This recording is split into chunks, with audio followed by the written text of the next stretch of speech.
6 months earlier, in November of 1994, the U.S. Departments of State and Defense had approved a contract between a group of retired four-star generals and the Croatian government.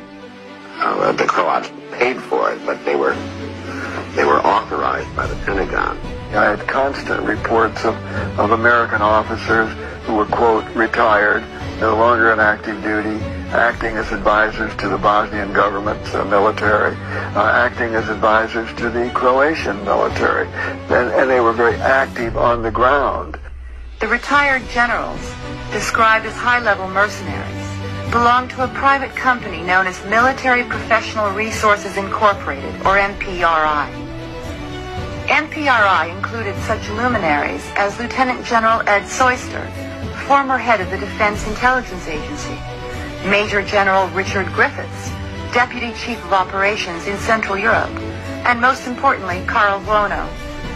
General Vlono and his colleagues at MPRI would be a major asset to the Croatian army in its efforts to forcibly expel the ethnic Serbian population from the Krajina, which was technically under UN protection in sectors north and south.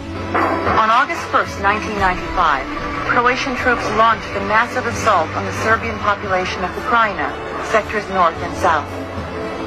It was an operation of about 100,000 Croatian military, yes. Tanks, planes, artillery, the works.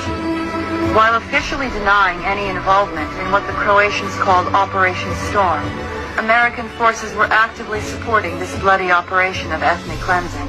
American equipment was used to jam Serbian communications at a critical moment so that command and control, at least in the communications sector, was blocked. And then there was a documented pair of raids on Serbian Krajina military facilities by U.S. Navy planes flying out of Aviano, which knocked out radar and other facilities.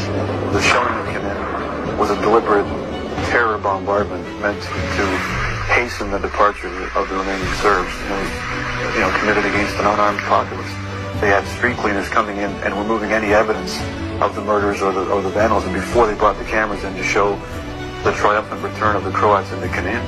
So it was all very carefully planned. Having denounced ethnic cleansing, American military planners helped Croatia carry out the largest ethnic cleansing of the war up to that point.